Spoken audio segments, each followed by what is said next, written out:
difference at this point does it make? What difference at this point does it make? That was some weird shit. Just couldn't let this day, October 26, go by without reminding everybody that it's Hillary Clinton's birthday. Whoa!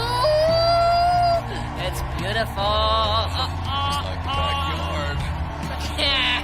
That was some weird shit. And speaking of weird shit, what's more weird is the fact that John F. Kennedy Jr. was declared the front runner for the New York Senate seat back in 1999. Days later, his plane crashed into the Atlantic Ocean and his rival, Hillary Clinton, was elected senator. That was some weird shit. You're telling me, Hillary, that was some weird shit. But another weird piece of shit is a person you'd think already had enough attention thrown her way during the course of her lifetime that she didn't have to publicly wish herself a happy birthday at the age of 69. But that's exactly what Hillary or one of her staffers did on a Twitter post last year that's still up on her feed today. The post reads, "Happy birthday to this future president." Of course, people couldn't help but respond. Ian McKelvey wrote, "I've seen that look before," as he posted this fire starter photo right next to the picture of young Hillary. Made in USA posted, "Happy birthday to this future federal prisoner." But what's even more disturbing than a narcissistic, parasitic psychopath wishing herself a happy birthday before an audience of millions is the fact that over 100,000 people liked the post and more than 50,000 people retweeted it. These are the kinds of people that pin all their hopes on rigged elections, the failed banking system, and sink their laboring energies into the time bomb that is fiat currency. Remember, those Federal Reserve notes that you have in your pocket are really worthless. Now, I'm going to get back to some factual weird shit you'll want to hear about Hillary in about 30 seconds, but here's my shameless plug for Noble Gold. They have the guts to sponsor the unfiltered content of this channel. Since money is nothing more than a store of value where you keep all your laboring energies until you're ready to deploy it, learn a lesson from history. The failure rate of fiat currencies is 100%. Every single one of them failed, no matter how powerful the country. If you're going to take your valuable time and energy to earn money for the future, protect your money with gold and silver. Click the link below or call this number and tell them High Impact Flicks sent you, and they'll take care of you. That was some weird shit. Actually, Hillary, weird shit is parking your wealth in worthless paper currency. Now, getting back to the bloody three-ring circus that is Hillary Clinton. Want to hear some more factual weird shit? Let's talk about a couple victims in Bill and Hillary's dead pool.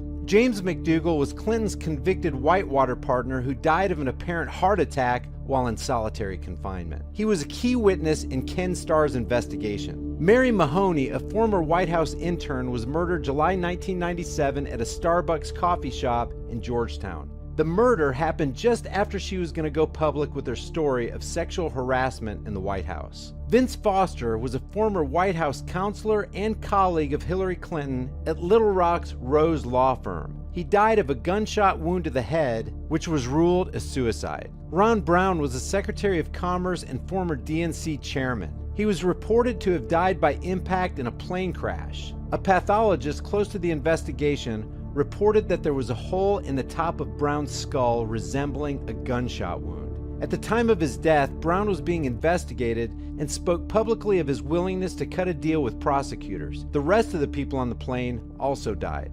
A few days later, the air traffic controller committed suicide. Now let me stop here for a second.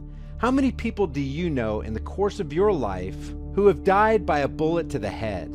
C. Victor Razor II was a major player in the Clinton fundraising organization and died in a private plane crash in July 1992. Democratic National Committee political director Paul Tully was found dead in a hotel room in Little Rock in September 1992. He was described by Clinton as a dear friend and trusted advisor. Ed Wiley was Clinton's fundraiser who was found dead in November of 1993 deep in the woods in Virginia of a gunshot wound to the head. This was ruled, you guessed it, a suicide. Ed Wiley died on the same day his wife Kathleen Wiley claimed that Bill Clinton groped her in the Oval Office in the White House. Ed was also involved in several Clinton fundraising events. Jerry Parks was head of Clinton's gubernatorial security team in Little Rock. He was gunned down in his car at a deserted intersection outside Little Rock. Parks' son said his father was building a dossier on Clinton. He allegedly threatened to reveal this information, and after he died, the files were mysteriously removed from his house. James Bunch died of a gunshot wound, and it was declared, yes, another suicide. It was reported that he had a black book which contained the names of influential people who visited prostitutes in Texas and Arkansas. James Wilson, who was reported to have ties with Whitewater, was found dead in May 1993 from an apparent hanging suicide. That was some weird shit. Yes, it was Hillary. Very weird shit. If you guys want me to finish this list out in another video, and there are many more names, let me know in the comments section. Criminals like this need to be exposed, apprehended, tried, and convicted. If you think about it, stop by Hillary's Twitter page and use your own words to wish her a happy birthday. I'll leave the link in the description. And maybe take a second to thank the Lord you're not a friend of the Clintons, because those friends end up dead. And that Was some weird shit. I'll see you guys in the next video. 2 cheers for all the tears of my manservants. They sort of can smile and always get me the sugar packet. They're like property of mine. Looks like we have a problem. Yeah, leave it to me, okay? We're gonna squeeze him. Hadouken to your face. Harubababa. If you enjoyed this video, give it a like and share it with others. If you're new to the channel, hit that subscribe and notification button and you'll be alerted when I upload new videos. Today's featured shirts are Protecting and Serving the Crap Out of You, Taxation is Legalized Theft, and Critical Thinking in Progress. Please stand by. Your $5 off promo code is in a link in the description for you for every shirt in the store. And don't forget to leave your thoughts for the world and the Google Thought Police in the comment section below. I'll see you guys in the next video. Yesterday's trash queen saved the